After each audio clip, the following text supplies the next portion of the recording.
ఈ వీడియో డిస్క్రిప్షన్లో ఉంచిన మంత్రపుష్పం యూట్యూబ్ వీడియో లింక్ ద్వారా దీనిని వినవచ్చు. మంత్రపుష్పం శ్లోకాలలో చాలామందికి నచ్చేది ఏమిటంటే సంస్కృత శ్లోకాలను చదివే రాగం, శబ్ద ఉచ్చారణ మరియు చదివే వేగం.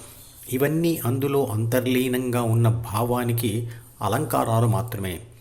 అసలు భావాన్ని వాడుక భాషలోని పదాలతో మరియు వాక్యాలతో చెప్తే దానిని వింటున్నప్పుడు అది అంత ఆకర్షణీయంగా మరియు అద్భుతంగా అనిపించదు. అంటే శ్లోకంలో దాగి ఉన్న నగ్న సత్యం కంటే దానికి అమర్చిన అలంకారాలే మనకు ఇష్టంగా ఉంటాయి. అంతేకాదు, ఆ నగ్న సత్యాన్ని కష్టపడి అర్థం చేసుకొని మరింత కష్టపడి దానిని ఆచరిస్తేనే అసలు ఫలితం వస్తుందని తెలిసినా దాని ఆచరణకు పూనుకోము. ఎందుకంటే ఆచరణ కూడా ఆకర్షణీయంగా, ఉత్తేజభరితంగా ఉండదు. అసలు దేన్నైనా చూడాలన్నా, వినాలన్నా మరియు ఆచరించాలన్నా ఆధునిక మానవుడికి అది ఎలా ఉండాలి అంటే, ఒకటి, ఆ విషయం తన జ్ఞాన పరిధిలోకి రావాలి. అంటే తనకు తేలికగా అర్థం కావాలి, తనను కష్టపెట్టకూడదు.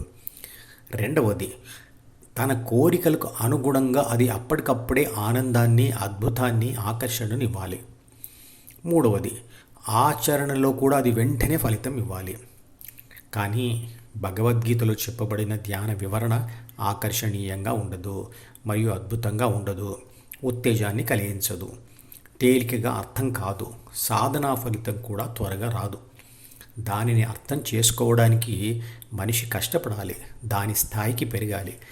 కానీ ఒక ముఖ్యమంత్రి కూతురు అరెస్ట్ అయిన విషయం కానీ, ఒక హీరోయిన్ దర్శనం కానీ, సినిమాలు కానీ, సినిమా పాటలు కానీ తేలికగా అర్థమవుతాయి మరియు ఉత్తేజాన్ని ఇస్తాయి.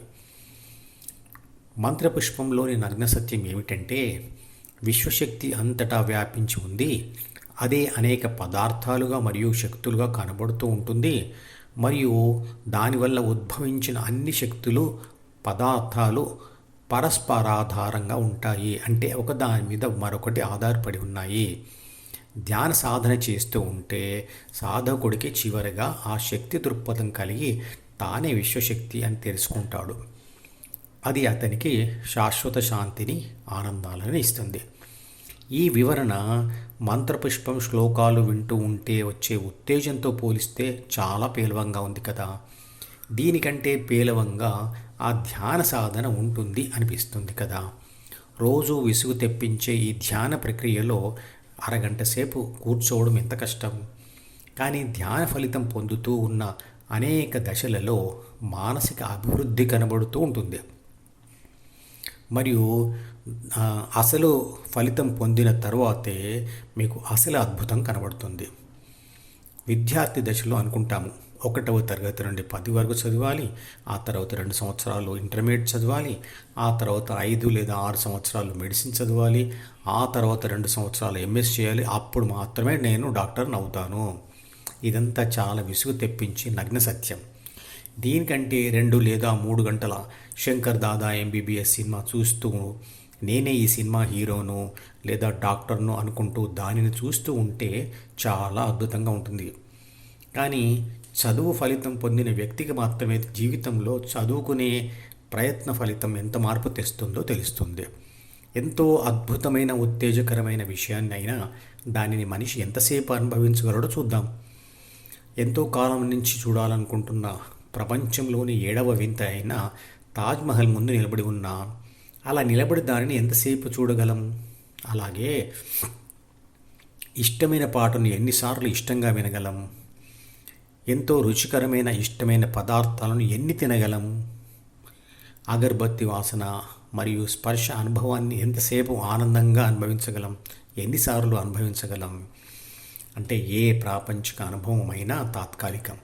ఎందుకంటే అనుభవించేది పరిమితంగా ఉంటుంది మరియు ఆ అనుభవాలు పొందే శారీరక అవయవాలు కూడా వయసుతో క్షీణిస్తాయి. ధ్యాన అనుభవం ఒక్కటి మాత్రమే తరిగిపోనిది, క్షీణించనిది, శాశ్వత శాంతిని, ఆనందాలను ఇస్తుంది. ఆ పద్ధతినే భగవద్గీత వివరిస్తుంది. అర్థం చేసుకోకుండా మరియు ఆచరించకుండా మన గ్రంథాలు గొప్పవి, మన మతం గొప్పది అని పొగుడుతూ కూర్చుంటే సరిపోదు.